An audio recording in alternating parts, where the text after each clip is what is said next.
Good afternoon, fret friends. New project. A guitar just arrived by courier. Parcel force no less. I know what it is. It's a should be Classic Vibe Telecaster, which it is. I don't think it's been played, but it's certainly new-ish. I don't know why it's in. I imagine it's sent it here for a setup. So there's no other reason for it to be here. Just checking everything, see what we've got in the box here. Right. Some paperwork, Allen key. Whatever, don't need any of that. So there it is. Oh, what a weight, what a weight. Lovely these, designed and backed by Fender. Crafted in Indonesia. What a weight, there's some heaviness in there. Butterscotch blonde, or butterscotch. Some great weight in there, three-way. Let me just stick it on a stand. I'm going to get the case out of the way. Nice tweed case with it. Move that over there. Bring the guitar back. I've got nowhere to put that case. We'll just stick that there. I'm in a bit of disarray at the moment because I've just bought I've got a new fretting tool, a universal fret press from GMC Tools out in Wales, and it's right bind to set it up. It's the right contraption. There's bits all over it. And I don't know how they work, and that's all these, that's this array. Part of it is there. Get this out of the way. So let's have a look at this guitar. Now, I sent it with the strings loosened. I don't see the point of that. I never see the point of that, there's no need. It came nicely boxed, it came in the case and boxed, which is brilliant. So the strings have come on loose. Tell straight away that those saddles aren't right. Looking at the nut slots now, I know straight away those nut slots, they are cut nowhere near deep enough. So I know for a fact.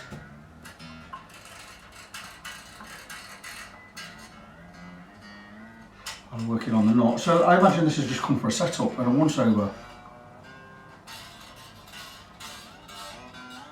I don't need to do all of them. Crikey me! These strings are about 1 millimetre above the nut. They are a mile high in guitar terms. Let's see if you can see it from here. Look at the gap from the bottom of a string to the top of a fret there. So we need to cut these fret slots down for starters. I'm not even going to look at the frets yet. I will look at the frets. The thing is, we may not know what I'm doing with this. It's a brand new guitar, it says. Going to send it, probably sent it me for a once over, which is absolutely fine. When you get a new guitar, it's always good to get a new setup on it anyway, because it is not going to be set up how you want it. You can absolutely guarantee that. They will do what they call a safe factory setup, meaning it plays and it shouldn't buzz, but that's all you're going to get. So looking at the saddles, they're not too far out. Not compensated saddles on here, which is a little bit of a surprise, because the compensated ones you normally don't have to worry about intonation. These, the intonation can sometimes be a compromise because two strings together do not intonate in the same position. So what can I tell you? Are we going a 9.5 inch radius on this? I'd have thought so. Just checking the radius. Crikey me. Don't tell me it's 7 1/4. Classic Vibe, it might be. Might be.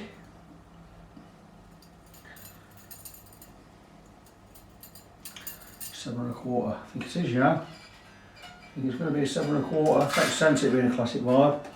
No. Nowhere near 7 1/2. Oh no. Hang on a minute. That's a lot flatter. It wasn't a 9. Let me just try. For the sake of it.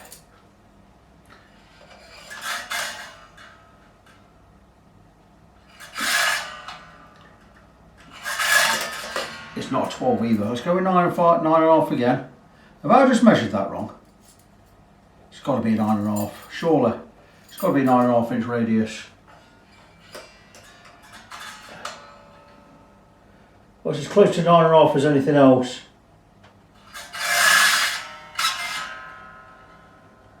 Nine and a half at that end.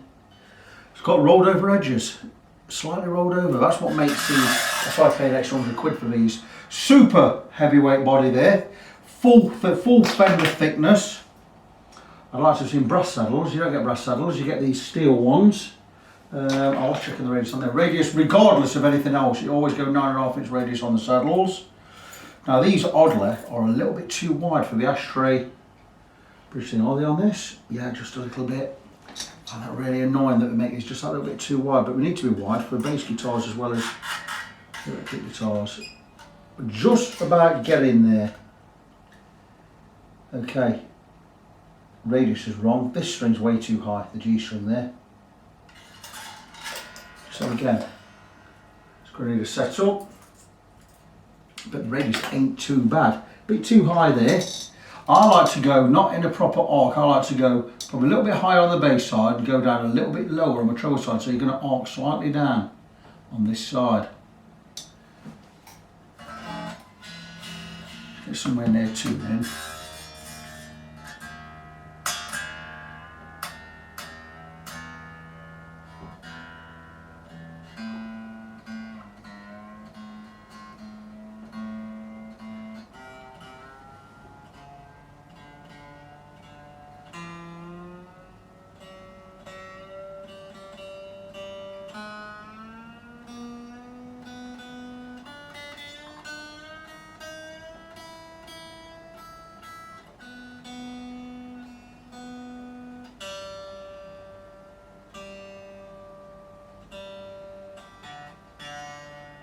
Bit of buzz in there.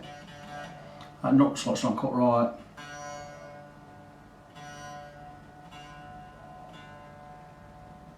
Bit of a dicky vibration there.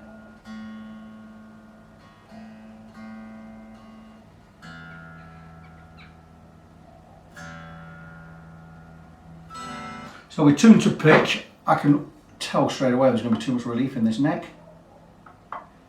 25.5 inch scale length. Yeah, way too much relief in there. Okay, we're looking at a Squier, so it should be a 4mm truss rod adjuster. But let's check the relief. So, yeah, absolutely needs the full setup, this does. So it's 50 quid before you start. And you get the full bit with that 50 quid, bar, fretwork and electrics. So let's have a look here. I would like, for your professional players, 0.2mm relief round about the 6th fret. For your intermediates or lesser players, 0.25. Reason being, oh, that's way too much relief in there. Now you'll find when I straighten this up a bit and get it to the right amount of relief, when I take the strings off, this neck should be dead straight. That's why I'm always able to calculate how much relief I'm going to get in a guitar. If the neck's dead straight before I put strings on, normally once you tune to pitch, you're going to get the right amount of relief. Very rare it does not fall into place. So I know now why this neck was not straight with the strings loose. There's far too much relief in there. So what am I doing? Totally forgot. Allen key, that's the one. Allen wrench for the truss rod. Might be able to get it here with a 4mm T-bar, over 4 and a 5mm T-bar. That is as tight as a Scotsman when he is the ice cream man. I shouldn't say that, should I? That is very tight.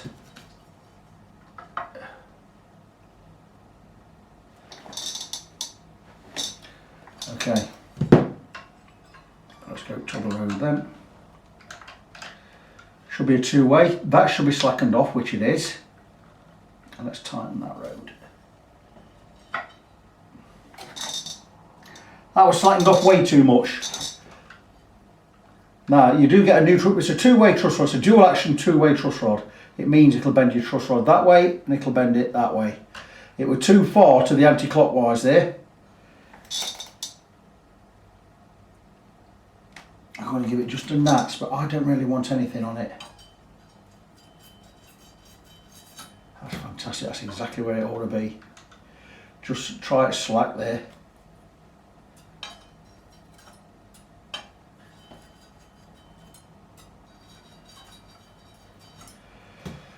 Okay, let's just nip in there. I think we're going to be not enough there. Let's have a look. I'm just going to, this is loose there. Once you get to these, start getting resistance, I'm going to give it a 16th turn there. And that should be right. That looks pretty good with the eye. 0.25 millimeters, 6th fret. I'm really happy there. Really happy with that. And that's how it should be. Loose there. Bring it to where it's just nipping and just give it a little nip. And that is now the truss rod it's holding. We've got the right amount of relief there. Now if I take these strings off, we should have that neck dead straight. I ain't going to take the strings off right now. So for a while, I'm just going to check the intonation while we're about it. You've seen this basically from coming in the house live. This guitar, it's the way I like to work. It's not unplayed this, it scratches all over his pickguard here. Can't be brand new, because it was muck all over the bloody bridge. So it's definitely been poured at. Rennie Road.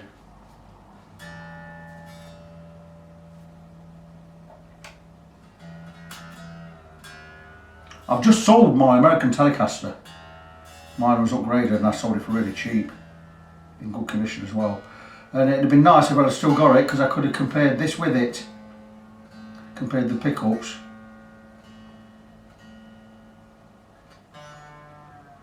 I can't do that now. I'll cut that buzz there. Badly cut nut that is. When you start getting that sitar sound, it means your nut slots aren't cut right.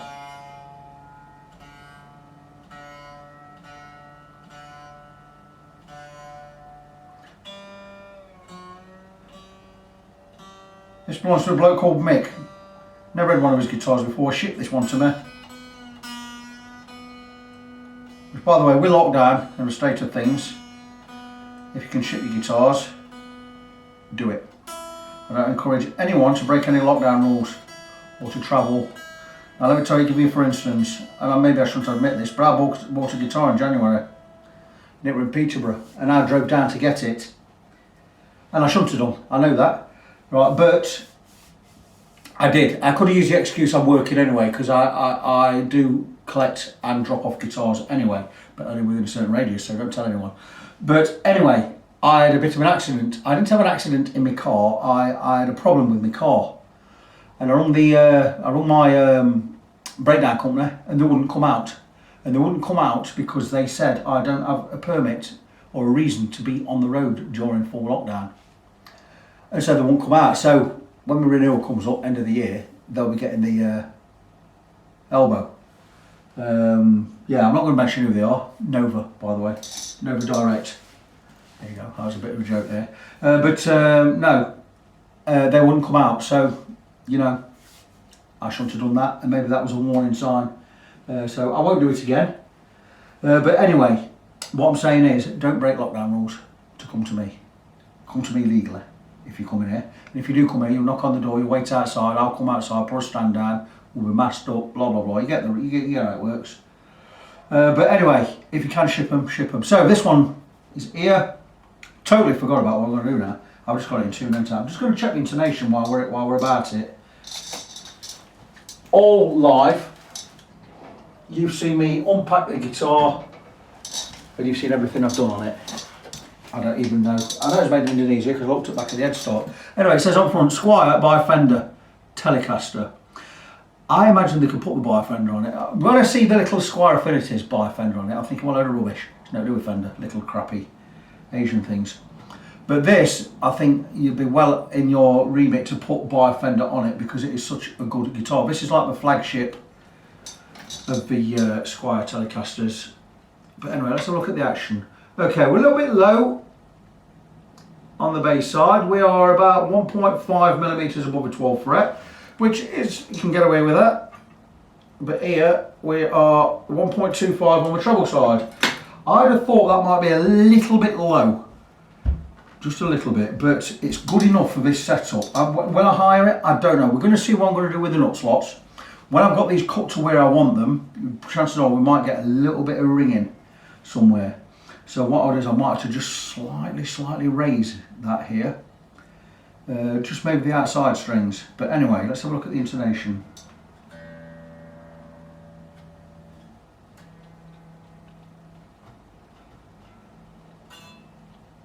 Right, we're flat on the E.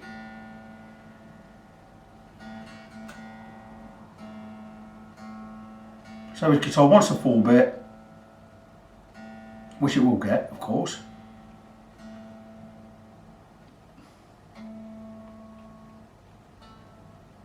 A little bit flat on the A.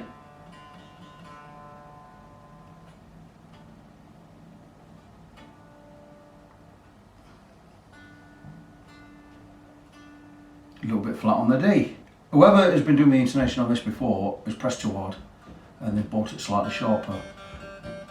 I don't press exactly light, but I don't press hard either.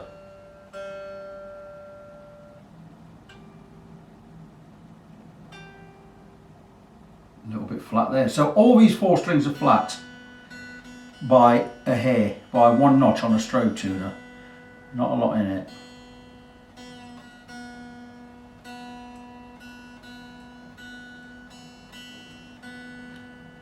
These nut slots got really bad because that was cracking.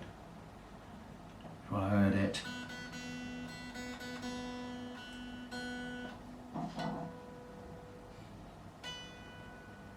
The B's fine. That's your bumblebee.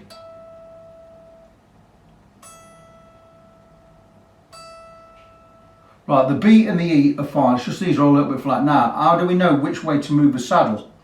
If the string's sharp or flat at the 12th fret, really, really easy. If they're flat, you're looking at your guitar this way, you've got your saddles this side, you've got your neck, you've got your nut that side.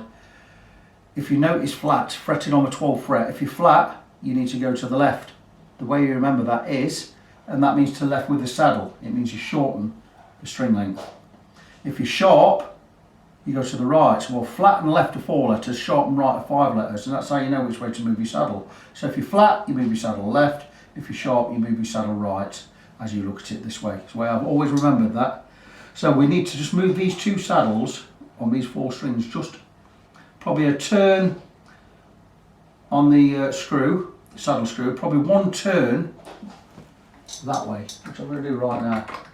And that should more or less bring us here. So I'm going to just anti-clockwise, 1 full turn.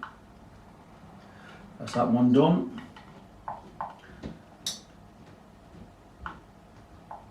And that's that one done.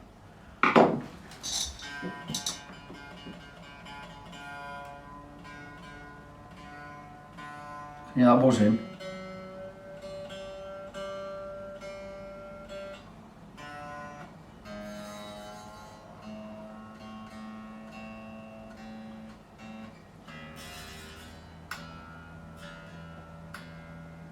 And it's a bone nut, by the way, which I like to see.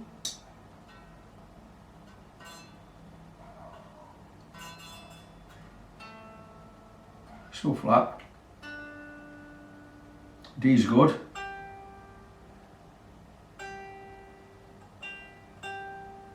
G's good. Still a little bit flat on this side, so we're going to do the same again, going to go about another full turn on this one.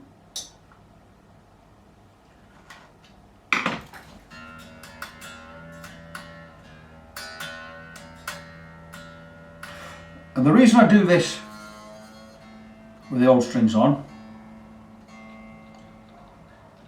is it means when I put the new strings on later, we're going to be close. We might even be spot on.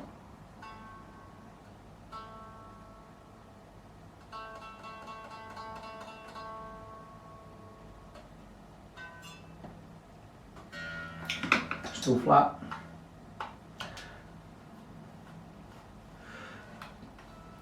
I'm not convinced that saddle moved. I think I just turned the screw and it just fell back.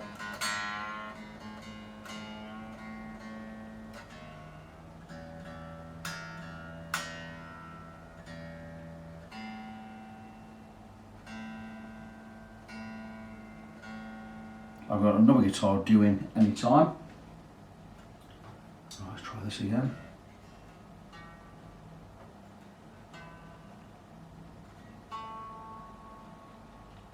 A's good. The E's a little bit flat.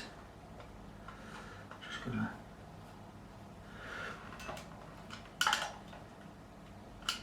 That one just doesn't want to move that much, that saddle. Right, I think we're there.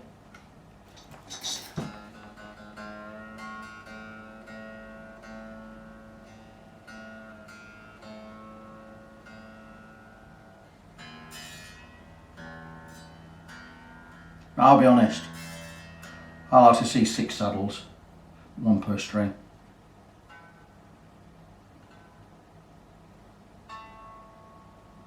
There you go, we've got the intonation done. Yeah, I like to see 1 saddle per string because then you can set the intonation properly. So we're just going to go and have a look again at the amount of relief we have.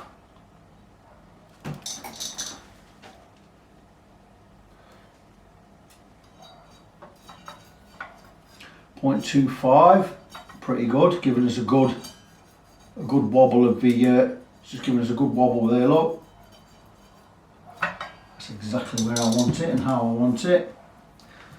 So we're now going to look at the action or the radius of the saddles. Get it all done with the old strings on. I'll see if Mick has messaged me on WhatsApp yet. Do what's needed, you know best. He's given me a budget, not going to tell you what it is. It's a fantastic budget, crikey me. You could almost say a refret for what he's offering here. Oh, he got it for Christmas, didn't want to play it until it had been set up, he's looking forward to it. Right, there you go, so he says no holds barred on this. Well, so far, Mick, we're at £50. So let's see how we fare. £50 being what I call a player setup. To most people it'd be a standard setup, and that is we're doing everything I've mentioned. We're going to be cutting the nut slots, we're setting the saddles, the intonation, the relief in the neck, cutting the nut slots, checking all the screws, bolts, nuts and what have you, checking the electrics, plugging it in, making sure everything works all right. We're going to take the strings off, we're going to polish the frets. If it didn't have a lacquered fingerboard, we would treat the fingerboard with some mineral oil. That's what we'll be doing. Strap pins will be tested, everything will be checked and tested, and we'll plug it in and play it. We'll bang some new strings on there, you pay for the strings. Did I mention cutting the nut slots? And that's what we call, or what I call a player setup. That is everything done that needs to be done. Now, if you're going to need any fretwork or any electrics, you say electrics are knackered, or you've got a couple of high frets, up to 5 frets and your electrics, your price will go up to an extensive setup, what I call an extensive setup. That will cost you £80. That is the same as a player setup, and you'll get your frets up to 5 frets levelled, recrowned. All of them will be polished, and any rewiring needs doing if a wire off or anything like that, and I'll tidy your pots and everything up, tidy all your wiring up, clean everything up, reflow your solder. That's going to cost you £80. That's an extensive setup. If you get beyond that, like you're going to need any more than 5 frets, you're going to need a fret level, because I can't alter 5 frets and hope the rest all fall in line. Any more, I can do about 5. Once you get above 5, I've got to take nut out and I've got to redo the lot. That is going to cost you with a setup anything from £115 to £145, depending on how much you want. Very rarely go to 145, but if you're going to need a new nut cut in and put it in, because these can be difficult to get out, it's going to be at the top end of the scale. I have to remove a nut to level the frets properly. And then after that, well, the most intensive job of that is a complete refret, which again, that starts at 200 quid without your bits. And you're always going to be paying a bit extra for lacquer. If you want it re-lacquering, that's going to cost you another 80 quid on top, blah, blah, blah, blah, blah. All the prices are on my Facebook page. But anyway, let's have a look at where we are. Now, I would like to bring this up just a little bit. 1.75, perfect. I'll just raise that enough. 1.5, again, perfect. Now, that is going to change when I cut the nut slots, because these nut slots are about, at least some of them are nearly, crikey me, half a mil too high. So I'm going to bring this just a little bit over where I want it. And I'm just going to complete guesswork. I'm going to put these where I think they ought to go. That might be alright where it is, you know.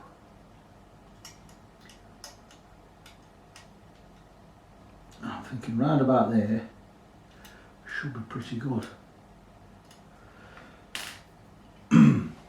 Sometimes you just got an eye for it, or you get a feel for it.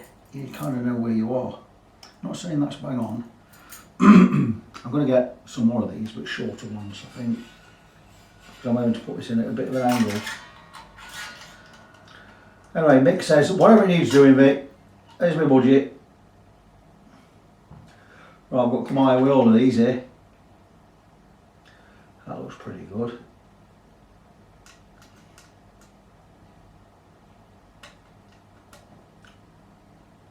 That's a little bit high, but I just need to get these right. We can always drop them back down again in a minute. 1 minute. Sorry about that, I just got a new client drop a guitar off. So I had to deal with him for a few minutes. Right, so back to where we were. I think I've just about got the radius where I want it on the strings. Almost had a little accident with this guitar. Not the guitar itself, but the case. I picked the case up, my handle snapped this side. I've just had to put that pin back in there, and it's still not in proper. I'm going to try and sort it out in a little while. That pin that joins from here today is not joined on this side, so I'm going to repair that in a bit. But anyway, back to this one. So, it's looking like it just needs a setup. So far, I've not looked at the frets yet. I'm just going to look at the radius on the strings here. And everything looks pretty much bang on there. Nah. Slide it in that way as well. I'm liking that. I'm liking how everything is now set there. So just make sure I'm happy with the radius. Yeah, that was pretty good. I do apologise for having the camera at the other angle when I was babbling on about this guitar earlier. You probably couldn't really see anything. So then when I come back I realise. Okay, 1.75 at a 12th there, 1.5 at a 12th there. So that to me, right, is a play in action. Let me just get the tuner back in. I'm going to get tuned in and we're going to have a little tinkle, a little listen.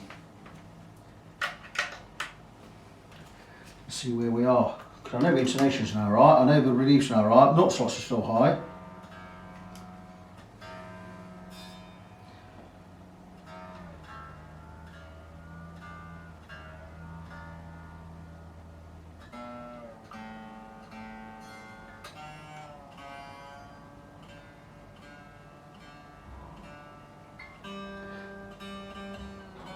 Things like cutting the nut slots I'll do with the new strings in, or new strings on after I'll check the frets and the electrics.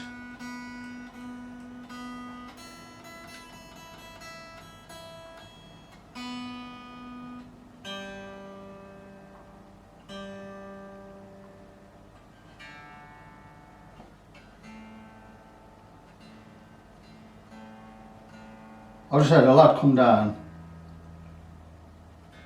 He's taken his guitar to two guitar techs or two luthiers or whatever they are in Sheffield. He's got fretboards on his guitar and they can't get rid of it, and we can't give him all sorts of rubbish. Oh, it's because of this, because of that, your strings are too heavy, springs in your back of tremolo, blah blah blah and whatever. And they're on about filling his nut slots in and putting baking soda and glue in there. And I've had the guitar just now and I've had the lad in here. And the neck's set dead straight, the action's too low, there's not radius for saddles, and this has been to two guitar techs. He rung me the other day. He said, I've had enough of it. He says, I keep taking these guys and they keep fucking me about. I've got loads of guitars I want to look at, blah, blah, blah, blah, blah. I says, mate, I can sort it out, no problem. Let's have a look. Anyway, he's bought his guitar down, he's left it with me. I'll have him sorted out in 2 hours, me. He just needs a good setup. He's got 2 high frets, but not majorly high. I've checked everything in front of him, nut slots, relief, action, radius of everything. I says, mate, there's no wrong with this. You just need to go. His strings were too heavy anyway for where I wanted to play. So then he down tuned into D sharp, E flat. I says, well, just if you play 1046s, stick some 1149s on. You don't need to go to the fat ones you've got on 1052s. So we're going to stick him some 1049s on. We're going to set his guitar up right for him, and he'll go away happy as oat. But anyway, back to this one. So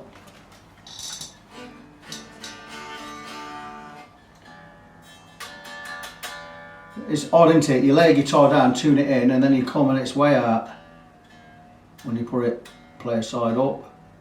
That's why you never set guitars up. Set them up on a bench by all means, but do your final check-in in the playing position, always. That goes for your intonation, action, because gravity does some strange things.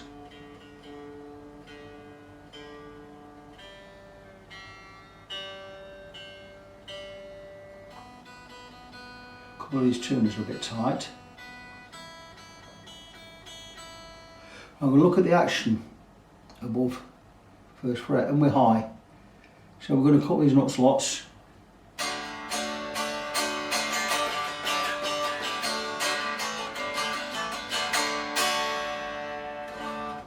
You see where we are. Nice to see a bone nut though on a guitar like this. We're very happy with that.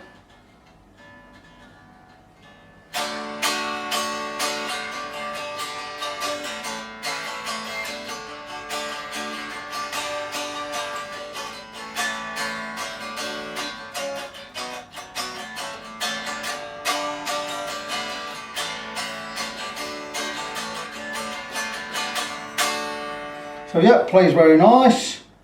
All I really need to do now is, okay, I need to cut the nut slots like I said. We're going to do that later. So that's with the setup done with the old strings. I'm going to plug it into the amp, make sure the electrics are working fine. If they're working fine, I'm going to whip the strings off. We're going to get that neck set straight. And we're going to go across with fret rocker and we're going to check those frets. I have no reason to believe there's any problem with the electrics, so I'm not going to film that. I tell a lie, I am. Let's just crack on, make sure we've got, I'm going to turn the amp on. It's not going to take 2 seconds, is it?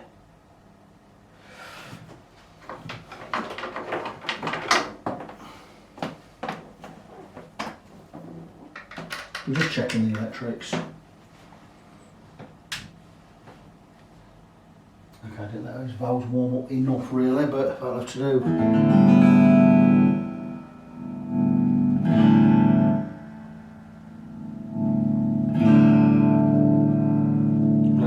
Parts. And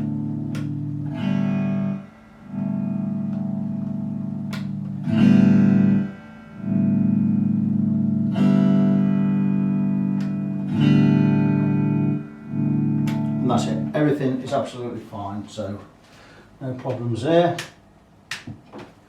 So I'm now good to remove the strings. We'll be going with a fresh set of strings when we restring it later. I wonder how good these are. Nothing wrong with these strings. If I can save them, well, actually I would do, but once these are been cacked up at the ends, you can't thread them back through the body, so we're going to have to go with a new set. So I'm going to discard these strings. Just class these as used. So new set of strings on there. That's put his price up to 55 quid, unless he's got some strings in the... No, he hasn't got any strings in the box, I've looked in the case. But yeah, testament to people trusting my work if you want to ship a guitar. And the shipping, 15 quid, 20 quid each way, 40 quid. And what I'm going to charge, between 50 and 75. You know, for people to want to spend 40 quid on shipping just to send it to me. What can I say? It's fantastic. Now, these strings are in really good nick. It's a shame we've got to get rid of them, but I can use these as spares on a... I can stick these in a bag and use them again later. The problem with me taking these off now and putting them back on later is, it's okay on these fat ones, where you can straighten them out and you can thread it back through the body, but once you get to cacked up ends like on your B's and your G's and stuff, there's no way you're threading them through the body, so it'll be no good. But anyway, that's them off.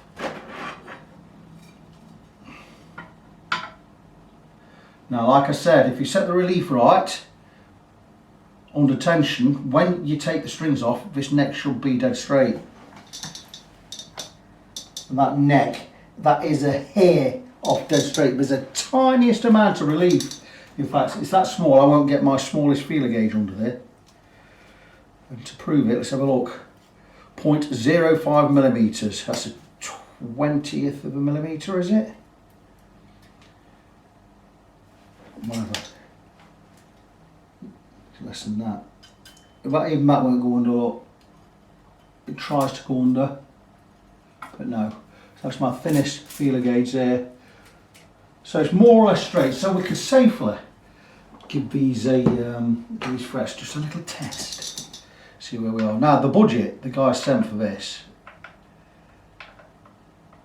Well, I've got one eye fret there. it says budget 200 quid. I said, we're not going to get anywhere, we need 200 quid, what's the way, man? So we've got 2 high frets. Let's not get any more than that. That's a little bit high. Okay, we've got 3. 4, this is not looking so good, is it? So frets are high, we've got 5 already. May need to fret level these. 6, that's a shame. 7, we've got 7 high frets, this is going to need a fret level. That's just put the price up to 125 quid. 8, yep.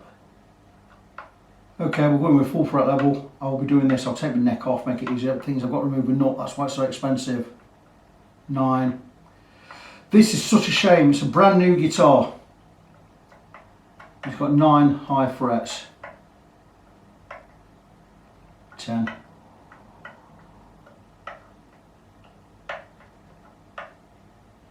11. What can I tell you?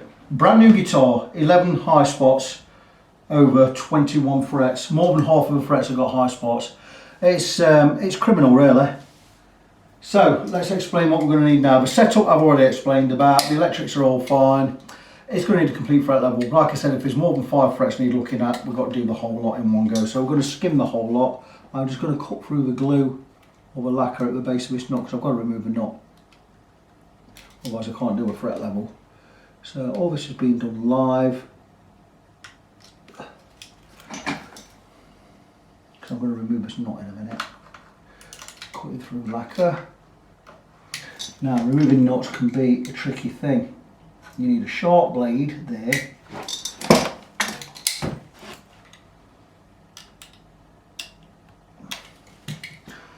And all being well, we should be able to knock that straight out now. Now what I'm going to do is I'm going to move this in the vise over there. I'm going to leave you looking at the guitar, looking at how beautiful it does actually look, yet, what a bitch, it needs a fret level.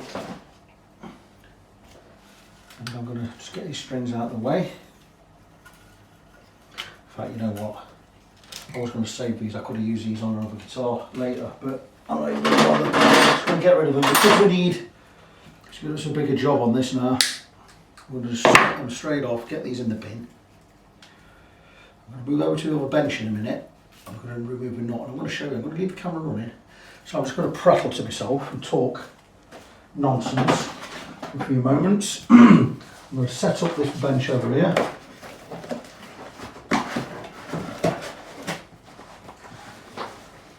Just so we can knock the nut off. Right, so now the place is a bit of a mess, but it ought to be a mess. It's a workshop, why would it not be a mess? So I just need that there. My hand in the middle, that's not too bad. Here you go. Leave that all set up there nice. Because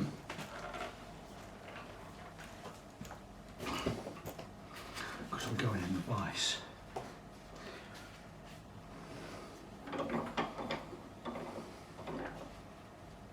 So in the vise, padded up in the vise like so. We'll just tighten that, not go mental, just a decent nip. I just want to show something I normally do here and I've not done today. If I ever put anything in the vise, padding underneath. In case I open that and it drops, we're not going to smash the neck on the vise, it's just going to hit this. Like so. So there you go. So we're going to remove this nut. I'm hoping that blade is sharp enough, it doesn't feel super sharp.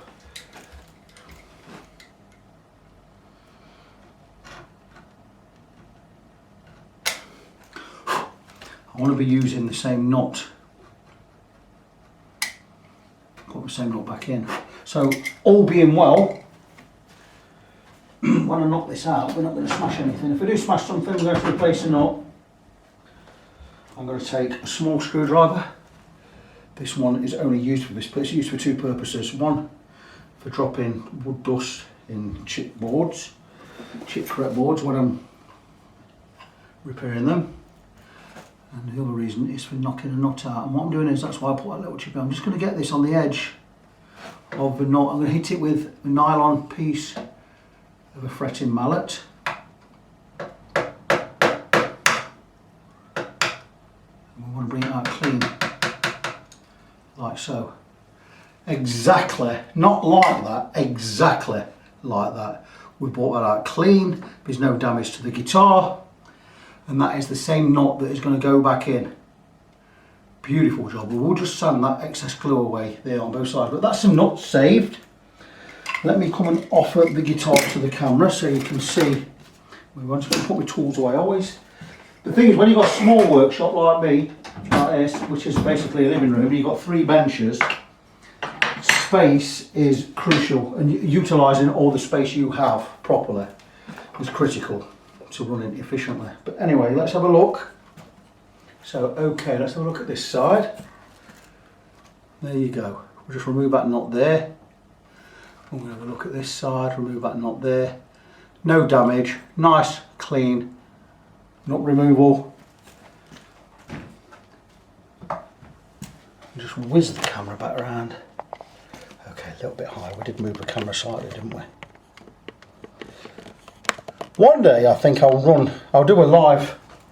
something live on YouTube. I'll just run it completely live. I'll have a camera set right up in the corner, up the roof here, so you can see all the workbenches, and I'll just do a live session and I'll just work 1 or 2 guitars at different benches. But anyway, what we need to do now is make sure this neck is dead straight. Like I say, with the tiniest hair relief in there. Again, 4mm. Just need to release. Is it release or tighten? Hang about. Just go there, see where we are. Just a little nip.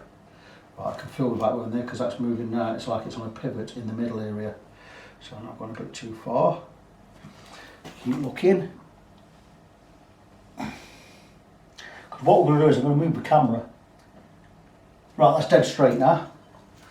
I'm going to move the camera again, and we're going to go across with fret rocker again with the neck now precision straight, and we can mark down each fret that needs work. I'm now going to turn the camera off. I'm going to set it up in a different position, and we're going to come and check these frets in a precision way. That's just about as good as I can get the camera from that angle. That toolbox out of the way. So we're just going to check the straightness of the neck.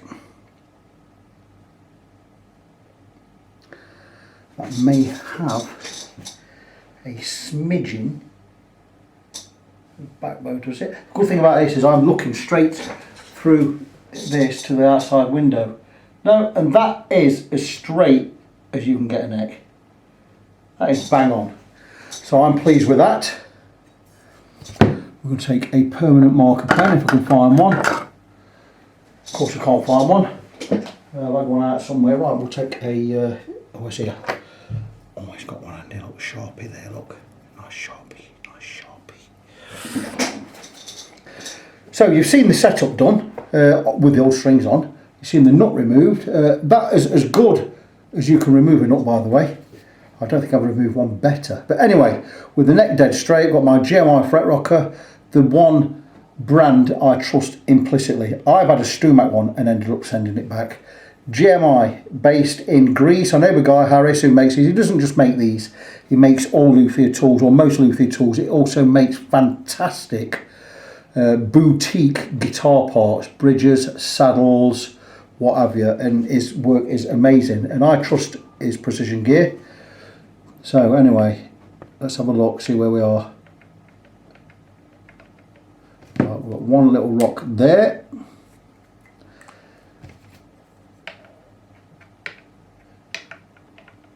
Yep. This one is high all the way across. Now let me explain how I do this. You're not going to see where you are, but I tend to split frets into 3 different positions. Number 1 closest to you, number 2 down the middle, and number 3 closest to me. And what I normally do is, if I haven't got a permanent marker, I write down what fret is high and where it's high. So say for instance, fret 2, position 1, I know it's a 2nd fret and it's the section, the 1 centimetre or whatever section closest to you. If I mark down 2, it's the middle bit, and mark down 3, it's the closest bit to me. So I've got 3 areas, 1, 2 and 3. So I'll mark down fret number 2, position 1. This one, fret 3, which is all areas are high, I'll put an X, which I know it's 1, 2, 3. So I could just write a little map down on a piece of paper, which I often do. But I've gone with permanent marker today.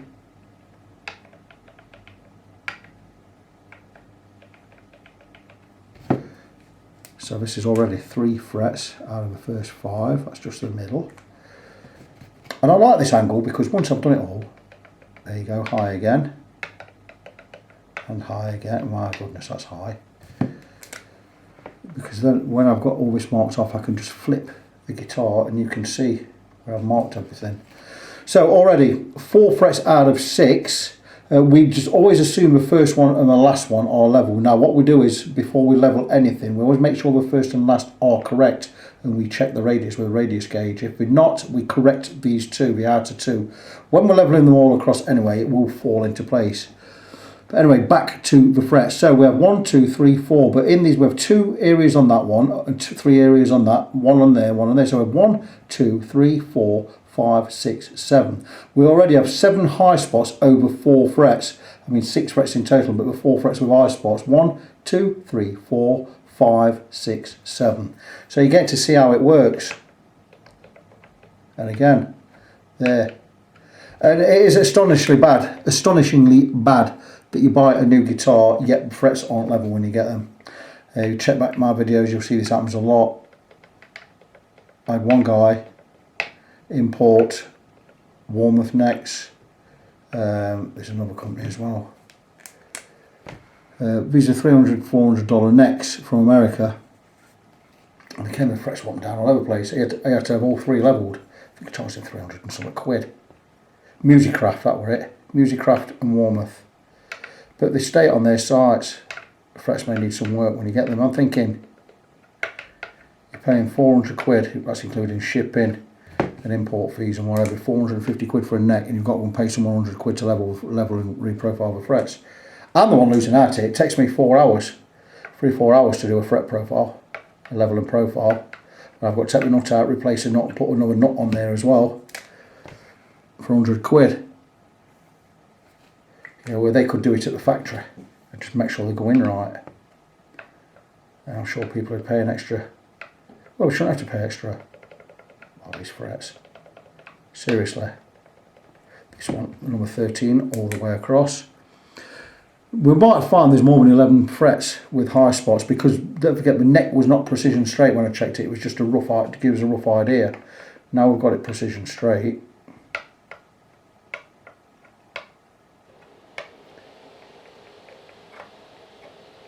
That's a factory just across the road there. It is annoying when it starts hissing and making noises, as it does, because I need you to hear this rock to show that I'm not cheating anyone.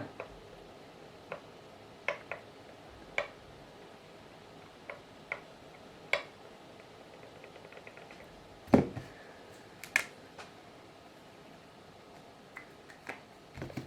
go back this one. It's venting off some kind of gas.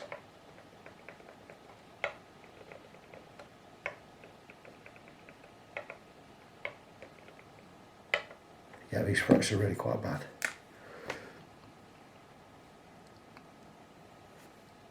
It may be because they have lacquer on the top, but that lacquer needs removing anyway. I don't think we do have lacquer on the top. I can see the lacquer build up on the edges. I think we're already more than 11 frets. I'll tell you in a minute, because I do like to gab.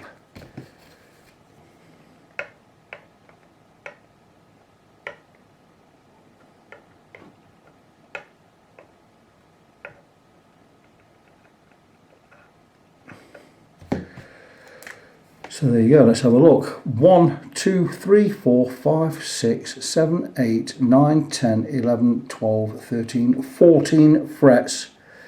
So 1, 2, 3, 4, 5, 6, 7. So 14 frets with high spots, 7 frets don't need touching. 14 frets, that's 2/3 frets with high spots. So let me just, before I show you the little map I've drawn, listen very carefully, because I'm going to show the rock on each one. You can hear that. You can hear that. You can hear that. You can hear that. There. There. There. there, there, there.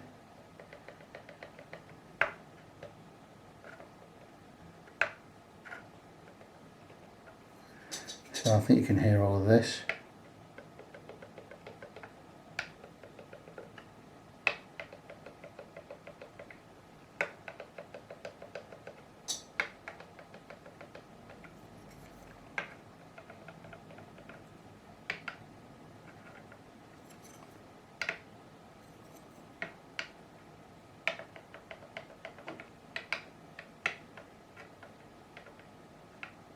Oh, it's not so bad there.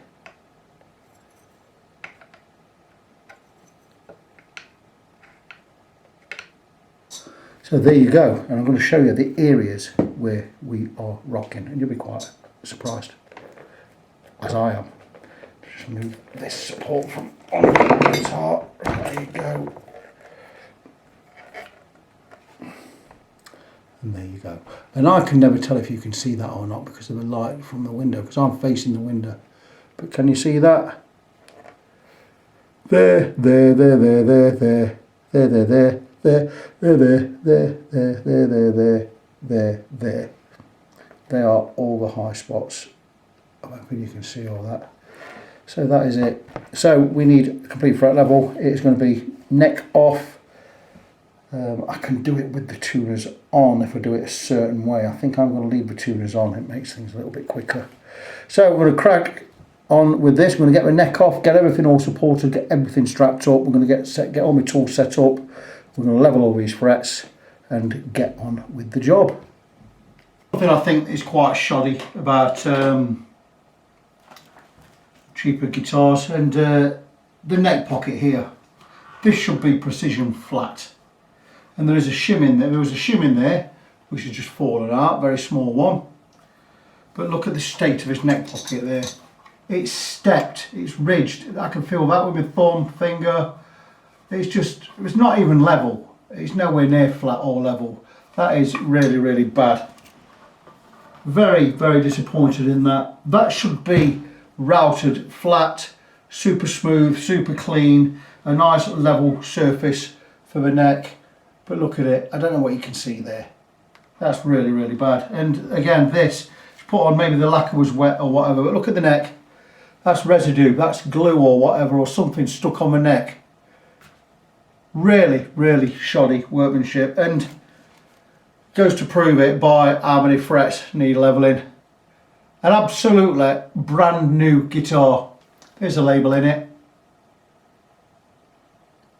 Pause and read, I'll bring it right up close. There you go. August 13, some year, doesn't say what year. Squier Classic Vibe 50's Tele. Butterscotch burst or a buttered whatever. BTB Squier blah blah blah blah blah. It hasn't got a year on there, but just shoddy. Just really, really. This neck pocket, it's astonishing me. I'm astonished by that. Let me just bring it up again. Nowhere near flat inside there. That should be flat. Really poor. I must make sure I keep hold of that shim. It shouldn't need to shim a neck. Should fit the pocket properly and be set right. So we're going to move the body out of the way, put it back in the case. The case is also damaged, by the way. The strap fell off when I picked it up earlier. So I'll be looking at getting the case replaced as well. But yeah, the workmanship, what can I tell you? Classic Vibes are, these have got a really decent reputation. I can see scratches in the frets going this way as well, where they were levelled, or they weren't levelled that well, were they? I can physically see them with my naked eye. I'm going to be polishing all of them out anyway, but yeah, shoddy to say the least. So I'm going to get this all set up. I'm going to bolt this to a piece of MDF. The MDF will act as the body. We'll get it all set straight. We'll get it clamped down and supported underneath. And I'll get my levelling gear out and we'll get these frets levelled today. So let me get all that set up. I'll be back in a while. So guys, I have everything set up, but I have everything set up for the morning because I'm knocking off. It is 7:33 in the evening. I've just had my dinner. and I'm going to go up into our gym and I'm going to work out for half an hour. So that's it, I'm not doing any more work today. I have the neck clamped to a piece of MDF, the MDF clamped to a bench, so that's not going to move. We have a neck dead straight, and I just have this end of the neck just supported. It's not pressing up or pressing down, it's just supported. So we have the neck dead straight. I've already checked. Yep, very happy with that. And here's the little map I told you about, the little key. Fret 2, area 1, fret 3, all areas with an X, fret 5, area 2, fret 6, 1 and 3, so all mapped out. So when I remove the pen, I'm still going to know which ones I need to be checking the most. Now first I'm going to be going across with my leveling file, diamond file, precision flat. This will remove material, and we're going to get rid of all that black. And once we've got it all and got the frets very close to where they need to be, we're going to finish off with Crimson Guitars leveling beam. I have 400 grit paper emery board on this, emery cloth, and 240 grit there. We'll be going with 240 grit till it's level, finishing off with 400 grit to smooth it all off and reduce the scratches, and then we'll be done. We can then get the neck taped up and get it all ready for recrowning and polishing later on. So that's going to be the first thing I'm doing in the morning. The reason I'm explaining now is the chances are I'm going to be up quite early in the morning, and because I don't want to annoy the neighbours, I'm going to come in, I'm going to do the work, I'll film it, but I won't really be talking or explaining anything. I'll just crack on with it and show you how I go about it. So, back tomorrow. And here we are, next day. And again, just checking that the neck is straight. It had formed a little bit of backbone overnight. It's why they say leave them overnight, so I get that now. But anyway, I've just altered the truss rod again, and I'm now happy that the neck is dead straight. So what I'm going to do is, we're now not supporting me, I'm going to grab some more business cards. I'm not going to be lifting the neck with these business cards, my business cards obviously, but I'm just going to place them under so it's just gently supporting. Take one out, or two out, right, there you go.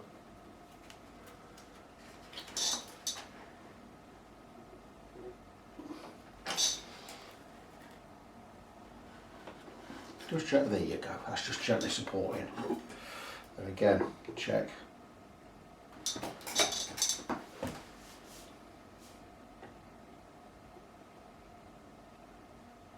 Yep. Beautiful. That is wonderful. So just gentle support under the headstock end. With this all clamped, 2 clamps on here, everything nice and straight. We can just go at it with the precision diamond file. So just going to steady the neck there, and we're going to start at this end. Now this fret all the way across, I can look at my map if I want to. I don't need to because I've got everything penned up in black, but I still got the map there anyway. And we're just going to follow the radius, that being the radius this way. We're going to let the file do the work, not pressing down, just gently following the radius.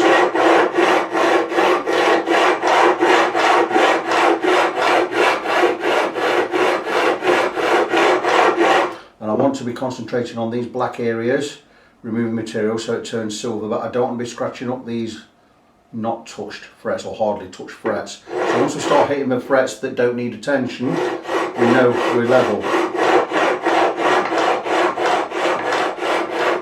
Notice how I overlap there, because we don't follow the strings, we follow a straight line. That's how we keep the radius. And I'm going to move on up the neck to these frets in this area, and I can see where I am.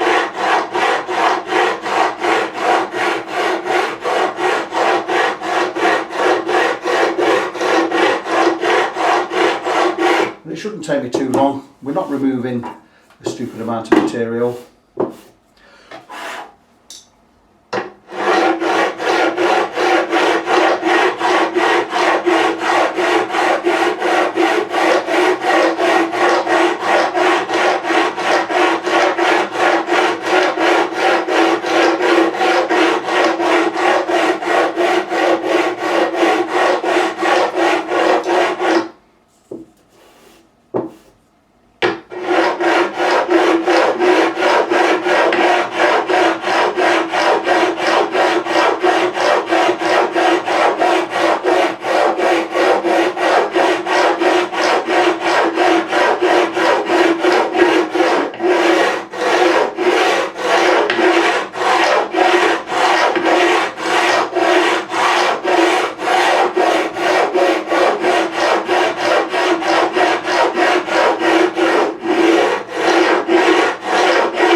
can see we've removed a lot of material.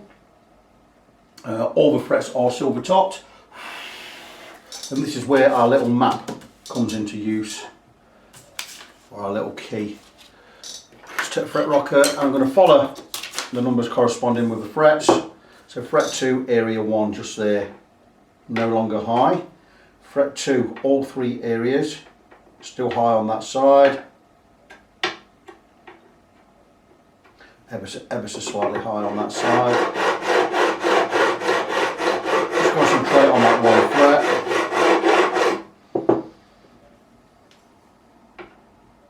That's good.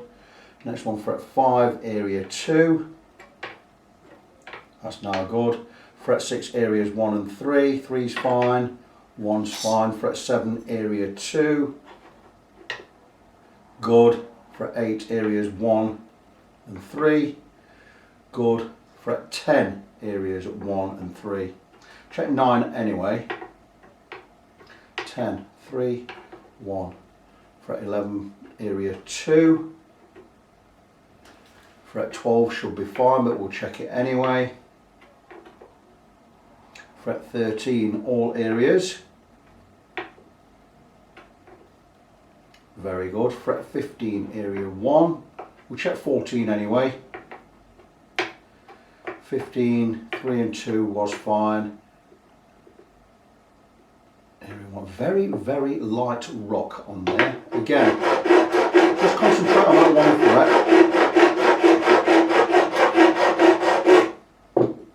Fret 15, area 1.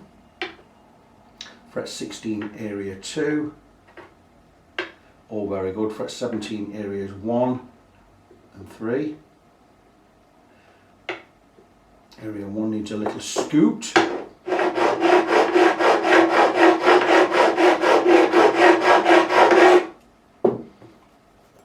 So 17 area, this is fret 17. Areas 1, still a little bit high. There's 3. So again, come back. Let the file do the work, not you. Just a matter of letting it roll and find the radius itself. Fret 17, area 1. Again, still rocking. I'm going to take, sometimes I resort to just working that one fret. If it's still rocking on this edge, I'm going to take a flat file, number 4 cut, super smooth file, very sharp. I've got to buy a replacement one of these because I've damaged it. I'm just going to scoot across that way. It's called spot leveling. Just spot leveled that one. 15, 17, so 17, area 1, and we are good. Check 16, check 18 to make sure we've not done anything else. Fret number 18, area 2, beautiful. Fret number 19 should be fine, and fret number 20, area 1. As explained before, I split frets into 3 areas, 2 being the centre, 1 being the far side, 3 being the near side. So 1, 2, 3. That's what these numbers respond to. So that is all done. The frets are now level. I'm going to take my brush, sweep away all the excess filings. Now I don't know if you can see from where you are, but these frets are now really scratched along the top. We need to get rid of that. But first, we're going to level using the leveling beam. And you see I have it marked up for 400 grit that side, 240 that side. I'm going to go with the 240, which is a more coarse. I'm going to take a non-permanent marker this time. Marking up all the frets. I'm going to do this twice. I'm going to do it with the 240 grit just to make sure we've got everything consistent. And if this comes off in a few sweeps, which it should do, we're going to then mark it up again.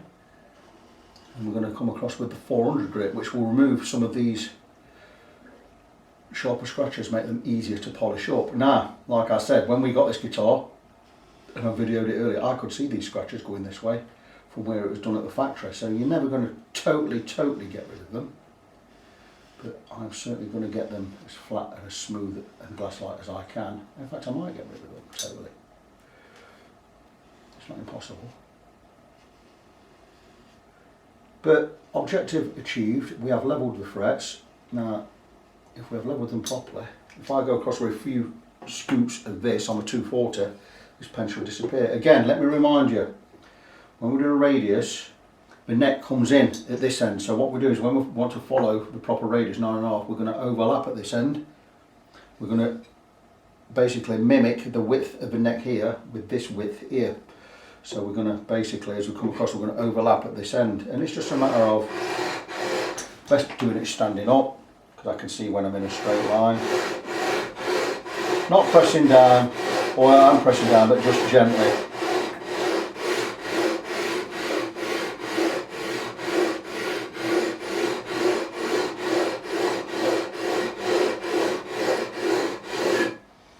And that is all of the frets, all of the pen is removed. A little tiny bit there, just check that again. Might just have one high fret somewhere.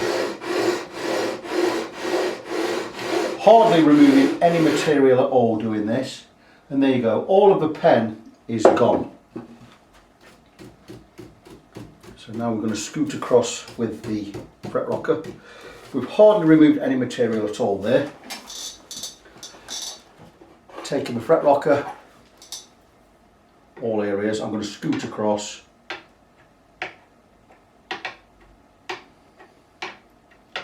Now these scratches are not mega heavy, but they are more heavy than they need to be. We're going to go across with the 400 grit in a minute, which is going to soften these scratches going this way, make them easier to polish. And once we polish them this way, later on with 6 grits of sandpaper, the scratches will be gone. We'll finish off with some nice super fine steel wool, but these frets are absolutely bang on.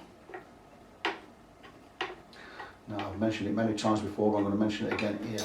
The most important part of the guitar is the neck, particularly the neck and the frets together. If the neck is straight and the truss rod works, all we need to do is level the frets and your guitar will be as good as any guitar on the planet. As long as the neck can be straightened and the truss rod works. That's why necks for me is why I concentrate on necks and frets. After the neck, it has to be the frets. Your playing surface, many people think that the playing surface is a fingerboard. It isn't. Your playing surface is the frets. So if the frets aren't level, if I have one high fret here, chances are anywhere down here where you finger and press down, you're going to get a buzz in this area from this fret. So we need to level all of the frets. That way, with the bridge being higher and not being lower, they're going to come down at a slight angle. We always need to clear this first fret at the nut. But if the frets are level, we're not going to get any buzz. You get one fret out of whack, you're going to get fret buzz. This is why we level frets, and this is why I'm so picky on frets. Anyway, frets are level. The pen up again. This is a whiteboard marker, so it's not permanent, you can wipe it off just like that.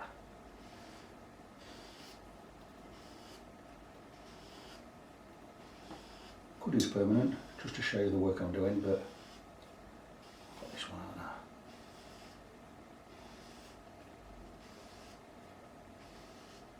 now. I could take a radius sanding beam to this, but I'm not going to. And the reason I don't is not all radius sanding beams are spot on straight. I've had some, I bought some from America recently, some radius sanding beams.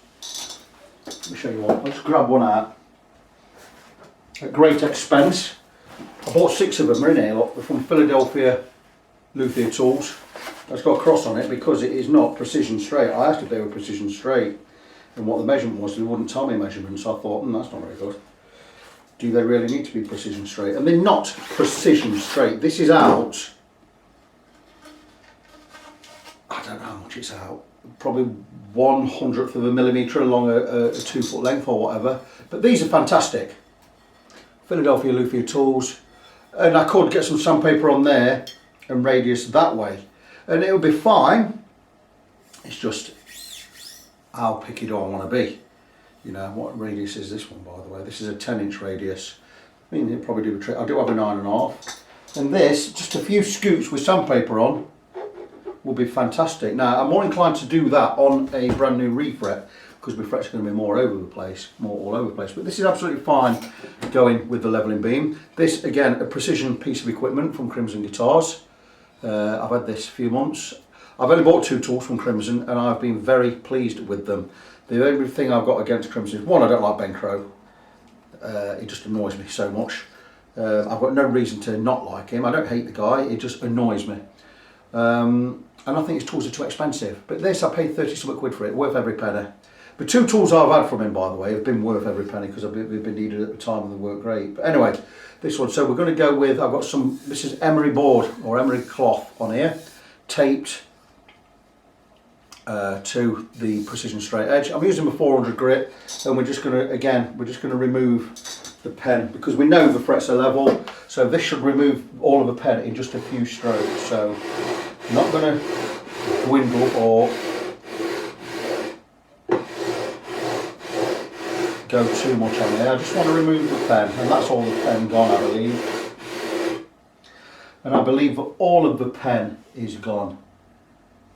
And I would be absolutely right in thinking that, which means that the frets are all level along the length, following the radius.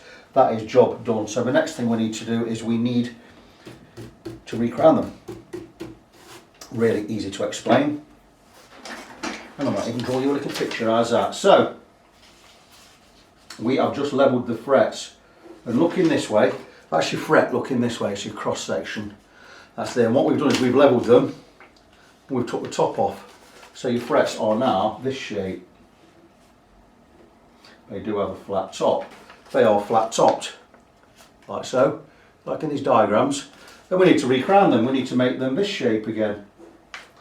We need to make them that shape again, which is what we're going to do. So you've seen that. I mean, not a brilliant drawing, but you get the idea. So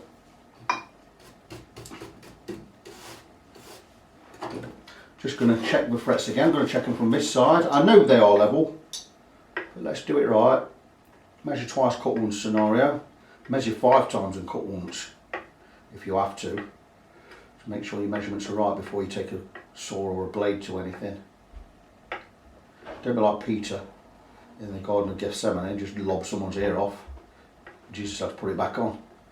You're not supposed to do that, Peter. We're not like that anymore. But anyway, just checking the frets, and I know they're level.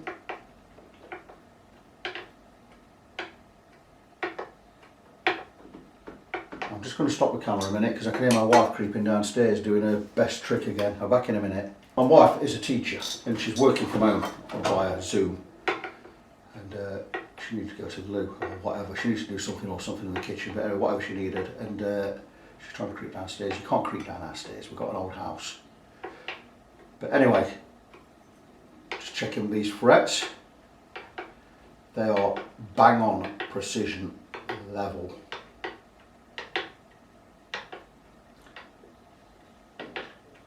Not a difficult job, this. If you're ever going to do this job yourself, know what you're doing.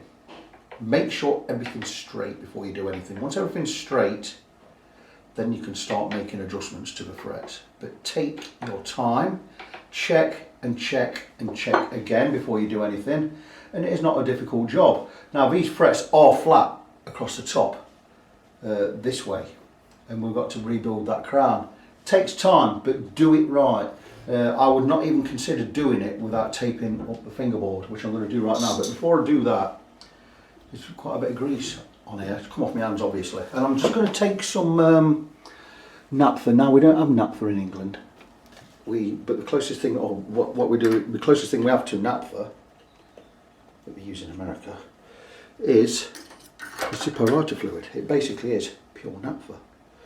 I've got a few tins of this, and all we're going to do is, it's a degreaser and it will evaporate, and we're just going to give it a little scoot there.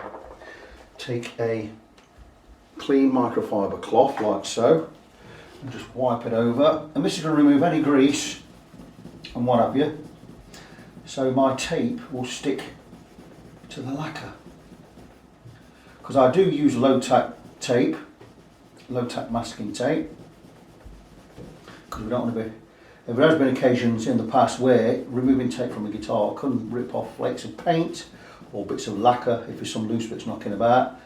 I did it on a 2005 Gibson Custom once for a client. The client is still one of my best clients to this day. He says, yeah, it's absolutely no problem. If it was loose, and it does happen. And the guitar's been bought to be played. But there you go, that's just come off the fingerboard, look at that. That's the muck off the frets and whatever, the nickel or the alloy or whatever it is. So that's done. So now what we're going to do is we're going to get ready for crowning. And again, you're being treated basically to a live session. I do believe when I got this guitar, I just unboxed it and did it all in one go without stopping the video, which I think is good. I've mentioned before I might do a live thing one day on YouTube, see how that goes. But yeah, that's nice. How do you polish lacquer? I've got no idea. No idea. Does it really matter? So what we're going to do is tape up the fingerboard and leave just the frets exposed. We now know that the frets are level. These two tapes are different things. I've got a 25mm, 19mm, and I try and run the same amount of each. I've actually got more on this one than I have on the fat one. So what I'm going to do is I'm going to run up the sides with this, just so it makes it easier to peel the tape off later. And I'll probably do it in 2 or 3 sections. All I'm going to do is run right up to the top of the neck, just under the bevels on the fret wire, like so. It'll become apparent why I do this later on. When I remove it, I just pull that strip and it'll bring all the tape off. Again. Yeah, I might actually just rip it under that bit where the heel goes into odd shape mode. So we'll just put a little nick in it there and that'll fold around a lot better. And there you go, and round there. Same again this side. And I think you see where I'm going with this.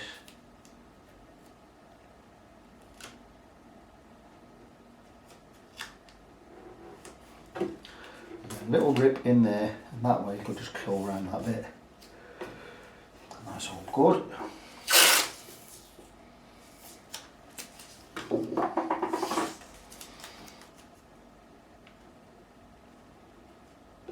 Yeah, that's good, that's good, that's good. And just bring it a little bit below, that's fine there where it is.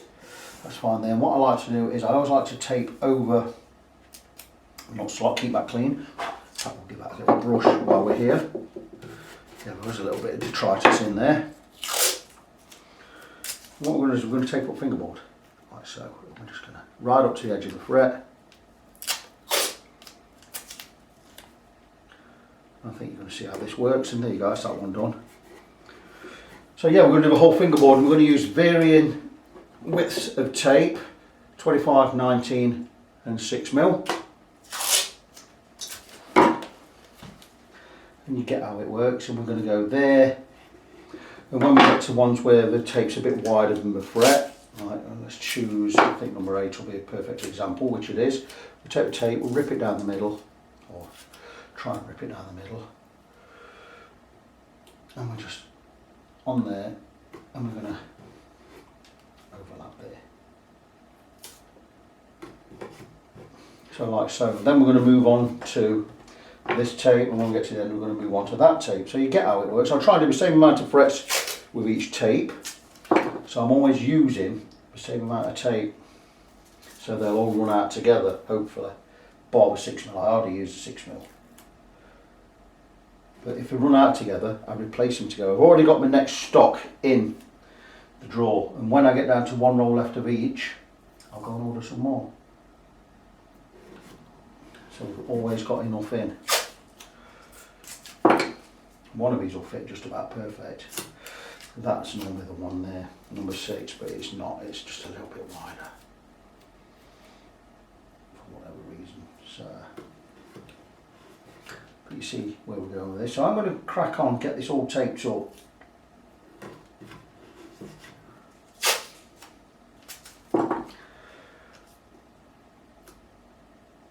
And that one's a little bit short now, you see. So what we'll do then is, when we've got 2, we'll take a piece of tape, we'll rip it down the middle, and there you go, we've got there.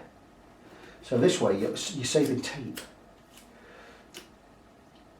Like so. And this one will do the same, more or less the same. So you get how this works.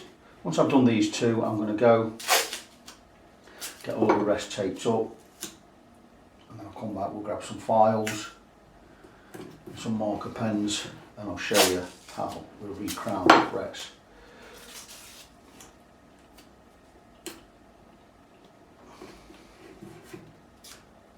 This is good for you guys. I'm surprised no one's ever come up and saying why you always show the same thing on your videos. It's because these videos are not how-to videos, they're not explanatory videos, they're not for your edification. All these videos are for the client. They're for my records, and they are for the client to see what work they've had, why they've had it, what I'm going to charge, and why, you know, basically it's just an explanatory video showing all the work we're having done and why we're having it done. And I get people come on saying, oh, you didn't show a close-up angle of this, or you didn't show how to do that, or blah, blah, blah, blah, blah, blah, blah. And it's because these videos are not actually for YouTube. Even when we go on YouTube, I actually started making them just for the client and for me. So I've always got a record of what I've done. The client has a record of what I've done. And again, I repeat why I've done it, why I think it ought to be done, and everything's agreed before I actually go and do the work. So these are not how-to videos or educational videos as such. Now, saying that, they're as educational as you want them to be. I do show my techniques and how and why I do things. I'm not saying that's the only way to do it, but these are not educational as such, though you may garner good information from them that helps you to do the same kind of jobs on your guitars. That bit of tape's not right there. So they are not, it's not that they're not educational, it's just, and they're not released for that purpose. These are not how-tos, this is not like, oh, blah, blah, blah, blah, blah, this is how you do it. There are many different ways you can do the same job on guitars. These, it just shows my methods and why I do it the way I do it. So don't call emailing me saying, oh, you didn't show this or you didn't show that. It's not, the video's not for that. If I do a how-to video, it'll be marked up as a how-to video. Educational purposes or whatever. I think you know exactly what I'm saying. But I've had to delete some comments from some people. Oh, you fucking useless bastard, you know, all this stuff. You've not shown how to do this and that. Now I'm going to have to put down I've sworn on this video. Now I don't normally swear on my videos. I don't normally swear anyway. But I was quoting people. Oh, you useless git. You ain't shown this or you ain't done close enough. How are we supposed to effing see that? Blah, blah, blah, blah, blah. You know what I'm saying? So, well, sorry mate, video's not for you and it's not educational. And you want to swear back. But anyway, there you go. I'm going to go and get all the tape on. And once it's on, I'll bring you back in and we'll crack on with getting these crowned and polished. There are many ways and methods to recrown frets. And I'm going to show you mine in a minute. I'm just going to mark these frets up. Permanent marker, straight across the top there. All of them. What we're going to do is we're going to reshape the tops of these frets by removing material from the sides only, not from the top. Now we've already established that these frets are all level, so we don't need to remove any material. Well, we do need to remove a little bit. We don't need to remove material from the top of the frets because they are level along the whole length of the neck. We know that. So why would we want to remove anything on the top? Exactly that. So what we're going to do is we're going to be removing material just from the edges of the frets. And we're going to leave a nice thin line down the top, probably maybe half a millimetre wide, 0.3, 0.4, 0.5 millimetres wide. I'd have thought around about 0.3, 0.4 millimetres would be nice. And that's what I aim for. In the olden days, in days gone by, I'd have happily used my 3-cornered file. The edges on them are ground smooth. And you've got one flat surface and two beveled surfaces. And what we do is, we file over, from the far side, we file over the fret and we'd angle the file toward the camera on the far side. We'd angle it away from the camera on the near side and we'd follow that arc over and we'd just shave little bits off the edge of the fret. We don't need to use these anymore. This was time consuming, fun, all the same. I loved using this file for the years I used it. But we now have something easier, a lot easier. And I now use this This is foolproof because it will not touch the top of a fret, and it won't touch the top of the fret because it is a straight edge file. It has two cutting surfaces, two cuts. And I'm going to show you, and it's brilliant. It's a diamond file. They're not cheap. I get these from America now, and I pay. This one, this is my original one, cost me 125 quid. Bought it from Medintra in Spain. Cost me 125 quid posted, no import tax. I can get these from America for about 80 quid, 70, 80 quid, plus I get free postage from Stuart now. So I pay import tax and VAT on top. Cost me about 105, 110 quid. Worth its weight in gold. So let me show you how this works. As I tilt this toward you, at the bottom we have a long cut, and at the top we have a short cut. I turn it 180 degrees and it's the opposite. Bottom we have a short cut, top we have a long cut. So we're varying angles. The long one's like that, and the short one's probably a little bit steeper. And I'll try and show it you that way on, so you can get an idea of how it works. And again that way, maybe you want to pause that and have a look. But yeah, it's a great thing, and what it does do is it'll cut at one angle on one side, a shorter angle on the other, but it will not touch the top of the fret. And I'm going to show you how it works.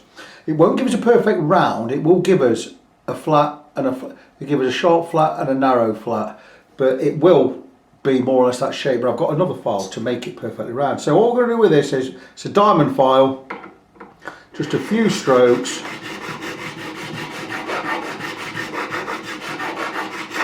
Turn it over 180 degrees. Same again, just following the radius, a little bit more over the edges. You can use this file back and forth. It's not got a cut that goes in one direction like some older files. I don't know if you can see that, but there is a wonderful thin line just down the centre of that fret where the fret has not been touched. And what I want to do is to make sure that that is perfectly rounded or crowned. I'm going to use this file, and again, this is similar. It's a diamond file. This is made by Elmer. I don't know if you can see the contour there, but it's perfectly round. Again, a diamond file. And this I just use for rounding it off, removing any inconsistencies. And there you go, we have a perfectly crowned fret. It's not finished yet, it's going to need polishing, but polishing is another story. So what we're going to do is, and I just do this for the camera and the client, is we're just going to prove that it's lost no height, that there's no rock anywhere. It's not lost height because we've still got that black line down the centre. I'm going to show one more. I'm not really good at gab doing this, I'm just going to crack on and do it. I'll just wipe the file. And this is so easy. Being a diamond file, it cuts really well. These files will even work on stainless steel. And there you go, lovely thin line down the centre there. Give it a good wipe, give this one a wipe. Again.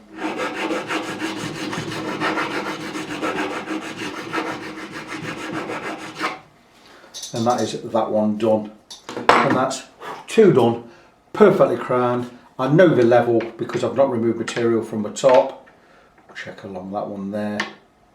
Absolutely wonderful. So I've got 19 more to do. I'm going to crack on, I'm going to get them done.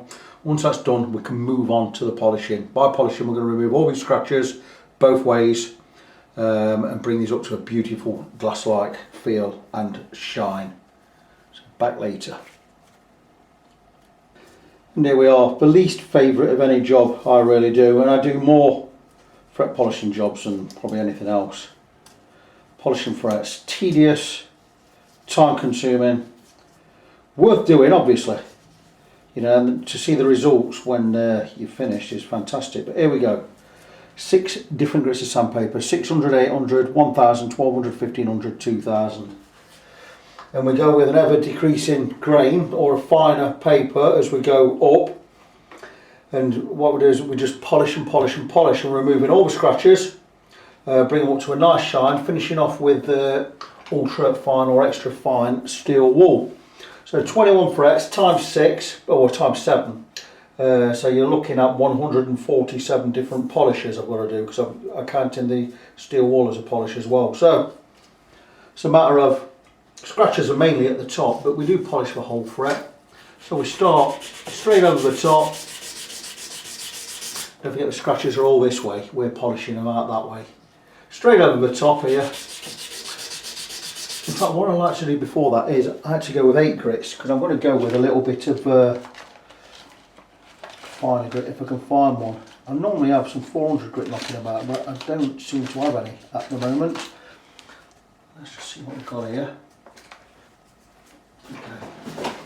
Ah ha ha, here you go. Let me just snip a bit off this piece here. Bear with me, I'm sorry that you can't see me.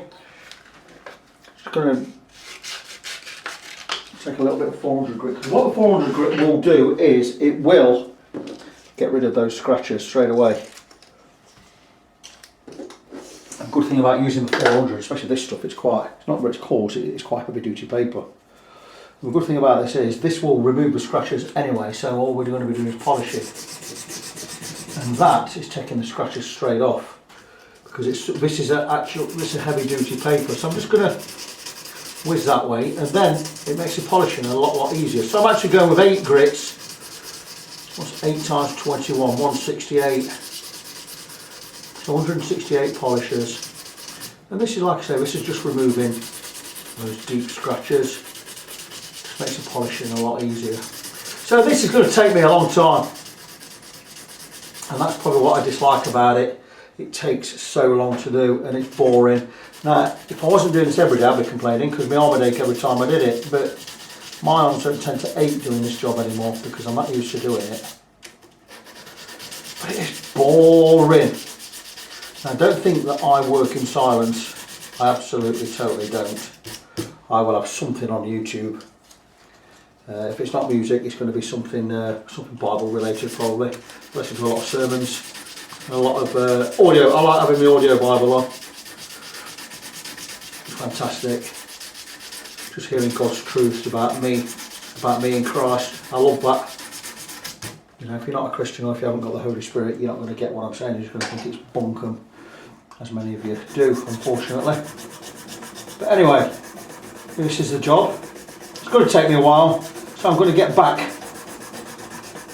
to what I do, in private. I'm going to get these frets all polished in that time as well. It'll take me an hour or two. And I will come back and show you the progress later. So polished with 7 grits of sandpaper from 400 through to 2000. Just going to finish off with steel wool. This is finest grade steel wool, grade 0000, or sometimes marked up as super fine or extra fine. And with this it's just a matter of just going over the top, getting in the corners and back over the top. It really is the easiest part. You can, if you want to, just take one swish down the edges of the bevels just to remove anything that may be hiding in there. Not totally necessary, you're going to get them anyway.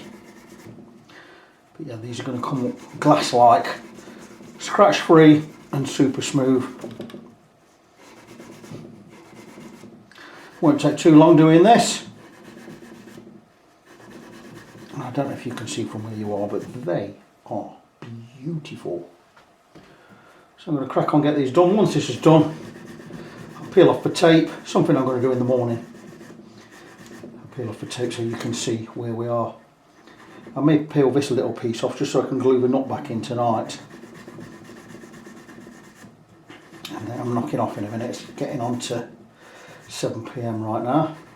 These will be done for about 7. I'm going to glue the nut back in and I'm going to leave it there until I come back tomorrow. You'll notice I cut some pieces off these gloves. I always cut the thumb bit and these 2 fingers because I don't use them for polishing. I only use these 2 fingers for polishing, really. If I'm using sandpaper, I'm off just over with these 2 fingers, or these 2 like that. So I'll just have those uncovered. I mean covered, shall I say.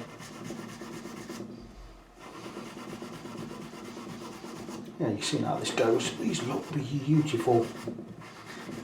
I'm going to get into the corners. A few more to do. I'm going to crack on, get them done. Once that's done, I'm going to peel this piece of tape back, glue the nut back in, and I'll leave the rest till the morning, and we'll come back and we'll get I can show you me peeling the tape off, and you can see how beautiful these frets look. Here's my line fret, friends. It is just about 7:05. I've fitted the nut, I've polished the frets, and I'm going to remove the tape now so you can see the state of the frets. I'll show you again in the morning anyway in better light. But this is why I put a strip down the side before I put these, before I tape up the fingerboard crossways. So this way, you see, it gives me a start because I put that strip, even though it's in 2 bits, I put a strip across here and I can peel off, more or less get it all off in one go. Look at this. And this is how it works. And how much easier is that?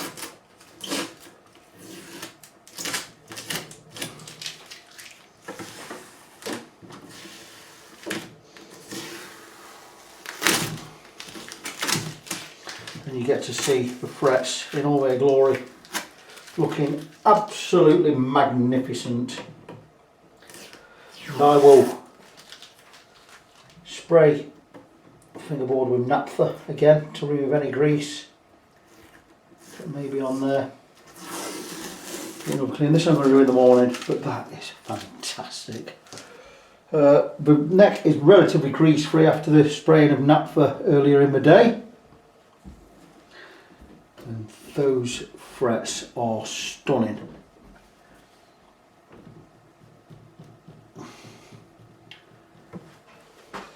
Yep, very, very impressive. So that is all done. The neck is ready to go back on the guitar. I'm going to leave it overnight. But yeah, fantastic stuff. Just before I crack on with the guitar, I just want to show you something. When I picked the case up, I had a client here at the time, and I picked the case up and this handle snapped off. The case here. That's a new case.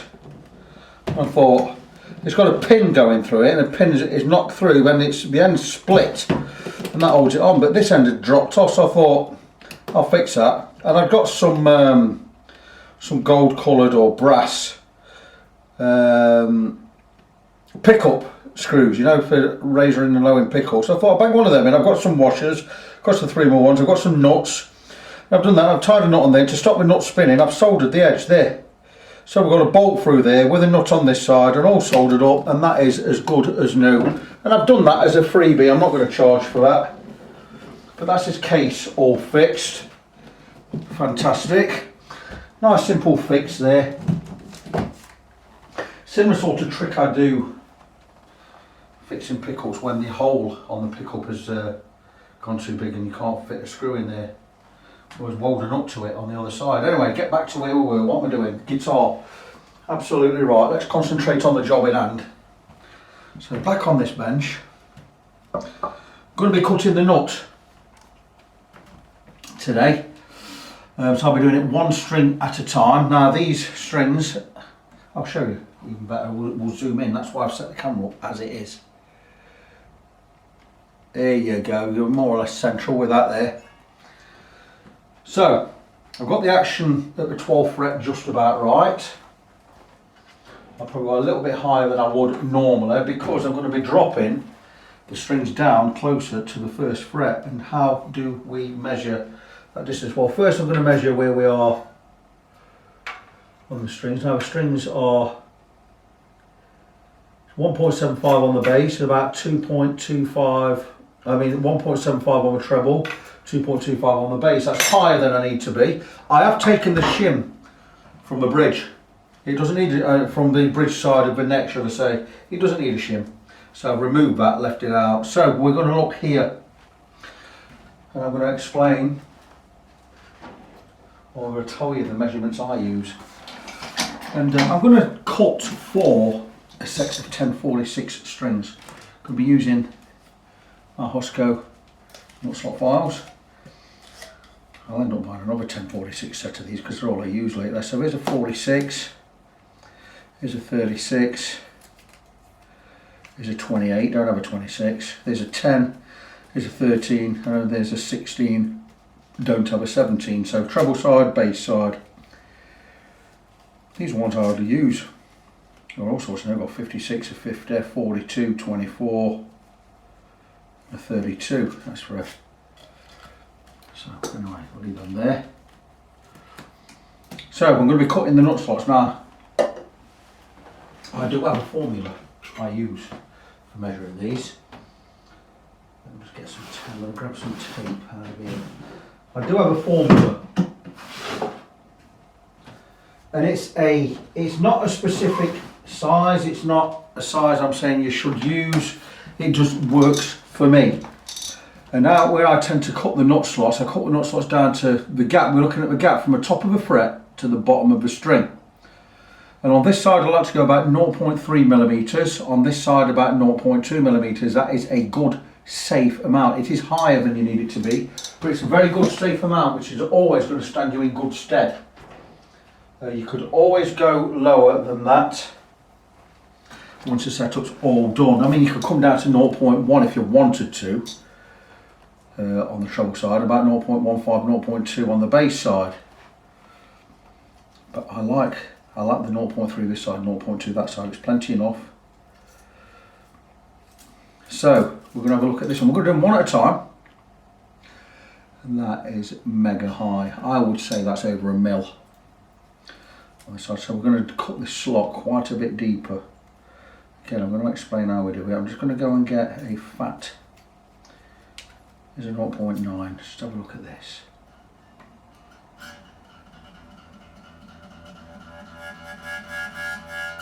Just buzzing at 0.9. So we need to cut 0.6 out of here, just about. I'm going to grab my 0.3 because that's where I like to be. And what I'm going to do is, I don't always do this, but if you slip with your file, you're going to scratch it into the frets. I'm going to make sure I don't do that today. I'm going to actually put tape under 2 strings at a time, hopefully. Just so I don't, if I do slip with the file, I'm not going to cut the strings, cut the frets. It's a lot difficult to do this, isn't it? In fact, yeah, it's every bit as difficult as it looks. Let's be right about it.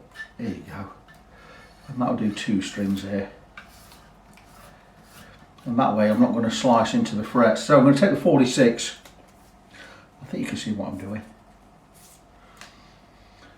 There you go.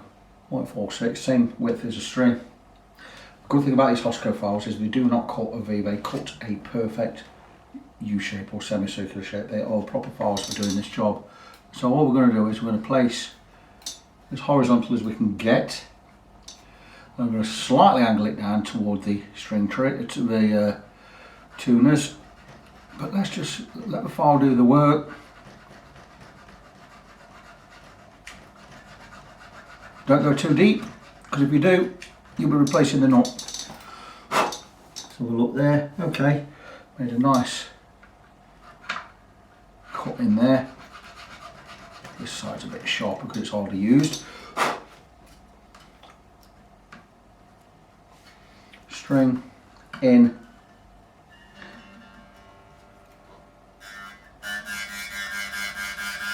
Just starting to buzz, but it would do. Oh, wrong string. What am I doing?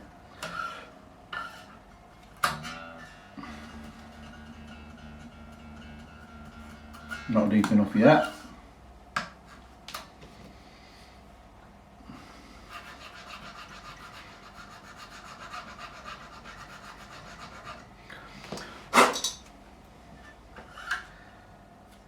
And I'm going to remove this tape onto being a little bit.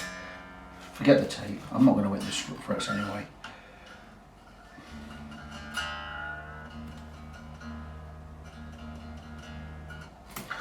Still way well high, so you see how it works. I'm going to slightly angle back.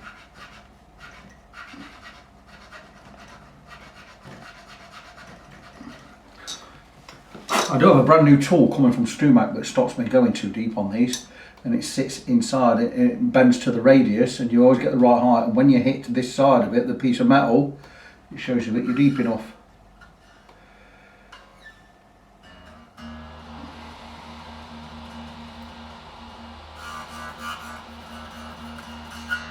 Just starting to buzz, so that's pretty much perfect.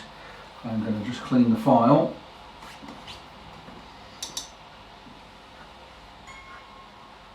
Just flare it open just a little bit, just slightly, ever so slightly widen that hole. So I'm going to go just at a little bit of an angle, and again, just slide it at an angle.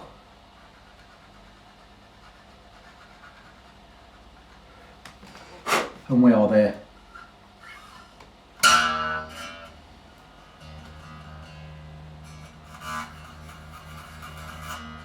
Go a tiny bit deeper. So you see, the important thing is not to go too deep. So I'm going to go nice and gentle, angle it ever so slightly toward the tuner. And that should be more than enough. We should be well low enough there.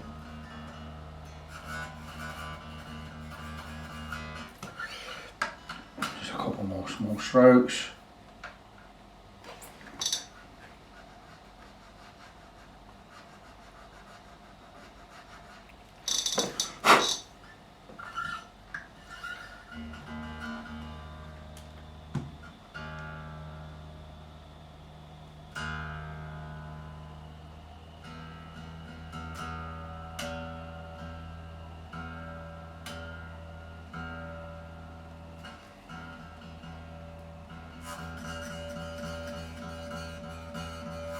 Just trying to rattle, that's exactly what I want, because we do have the action slightly high at the 12th fret. So when we lower this down a touch, that is going to just get a little bit closer to the fret. So I'm really, really happy with that. I'm going to just measure the action at the 12th there. We're at just over, we're at 2.25 mil, so I need to drop on the saddle. We're going to do all that in a short while. So I'm going to go slightly over with the nut slots, but that's the first one done. We're nice and close to the first fret now, and we're going to now check the second one. Again, I'm going to be looking at 0.3. I want more of a rattle. That is, it's over 1 millimetre there, easily over 1 millimetre. So I'm going to pull this one out of the way. I'm going to put this back in its pack. 46. I'm going to go for the 36. Take the 36 out again. There you go. And I'm going to do the same with all the other strings until we get down to this side at 0.2. So again, I know myself well enough that I'm not going to go and cut into these frets, because I know I'm holding the file, and that's perfect the way it is right now. It does tend to pinch a little bit. Sometimes just turning the file over works.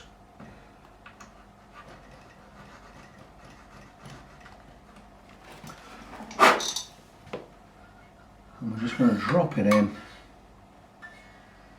That doesn't seem to want to go in the slot. It means that string's probably thicker. If I put the right strings on, I could always go with these. These are my old Hosco ones, and these cut really, really well. And I've got a 36 in there. I'm going to go with that because this will get in there. If it's a little bit thinner than it wants to be, and I think it is, yeah, because this is pinching.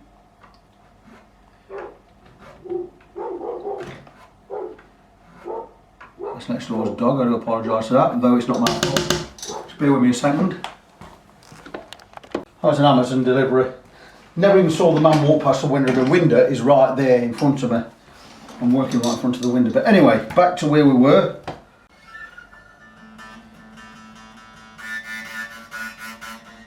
More of a buzz on there.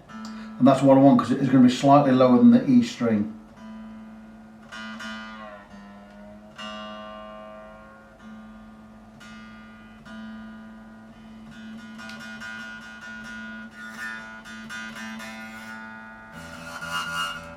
So really happy with where those two are. Nice slots in there. Going to crack on, get the other four done. Once they're done, the nut is cut.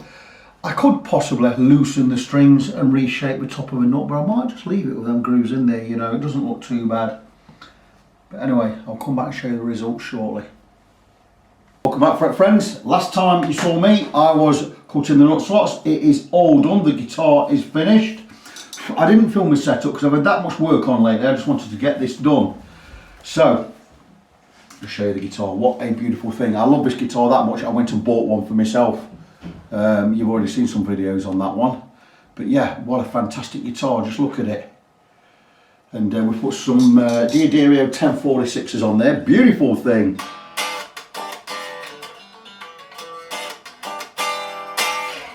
And all done. So let's try and recap what we have done. I can't remember, to be honest with you. I imagine it's coming, it's had a complete fret level. I know it's had a fret level, 14i frets. Put the nut back in, recut the nut slots, given it a setup, done everything, checked every nut and bolt, tightened the straps or strap pins, every screw, nut, bolt, whatever has been tightened. What a fabulous guitar these are, and I don't think you quite appreciate what a good guitar this is sometimes. I know the guys had to pay for a fret level, so that's upped it by 120 quid. So it makes a £339 guitar a £459 guitar. But in my opinion, still worth it. This is every bit as good as a Fender in my mind. Now I've owned a Fender Telecaster, a really good one, which I just sold recently actually. But yeah, what a beautiful thing. The pickups in this are, says on them Fender designed, and they are Fender designed, and they're brilliant. I measured them on here, and the bridge pickup is 7.07 k ohms, and the neck is 7.5, slightly higher, but beautiful. Not quite as good as the original Fenders, the ones I had on my Fender, but right up there, you'd hardly tell at all. It's certainly better than any other cheap brand guitar pickup I've heard. There's something about these guitars. Now, there is some contention about the China ones and the Indonesian ones being different and the pickups being different. Twaddle, as far as I'm concerned. The pickups on this are astounding. Everything about it is really good. The only downside on this is having to have a fret level done, because it's not cheap, because it takes time. And when you're doing a fret level, you have to remove the nut and put the nut back in, or even replace the nut. But yeah, it's still very highly recommended. If you're going to upgrade this, I would, on my own, I've put the Wilkinson bridge with the brass saddles, compensator saddles, and I'm putting a 4-way switch in mine. But mine's having a lot of upgrades. I'm going to put a mini humbucker in the neck, even though the neck pickup's nice, and I've got a fantastic new bridge pickup for mine. It's not a Lindy Frayling one, even though it's in a Frayling box. It's by a guy, I can't remember his name, but it's I'll tell you exactly what the pickup is in a minute. You don't need to upgrade the pickups in these, they are fantastic. This is a Smitty Fat something, some Dutch guy. Fantastic piece of kit. That's going in my own. But no, you don't need to upgrade the pickups in these. The pickups are not just fine, they're brilliant. Really good. The neck, I mean, the guitar has a fantastic weight. It's full Fender size, proper thickness. We do know it is a pine body, which you think could be quite light, but it ain't light. And it's not super heavy, but just beautiful. The neck feels great. Whatever finishes on there, it's smooth. It doesn't, you don't stick to it. It's just a fantastic guitar. So this one is done. It's been a great project. I'm sure Mick is going to be more than happy when he gets it back. In fact, I know he is. What a beautiful thing. But that's it. I've got to move on. Plenty of work in the workshop. Still got 30 odd in the queue, and we are now. It's Sunday, the 11th of April, year of our Lord 2021. Now, I don't work Sundays, as you know, and I'm not working today as such. I never do any paid work on a Sunday, but oddly, I am working today, and I am taking paid work today. And the reason being, I'm going to have my day off tomorrow, Monday, because I'm off at Royal Mail tomorrow. I've got some errands to run, lockdown finishes. I've got to take a trip out to Norfolk tomorrow. So I'm having my day off tomorrow rather than today. As long as I take a Sabbath day, that's all right.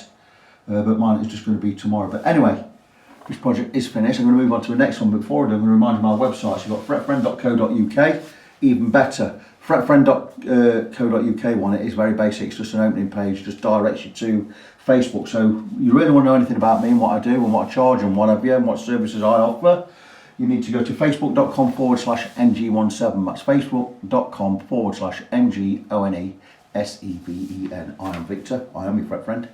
Until the next time, as always, God bless you, be good to each other, and I'll see you in the next one.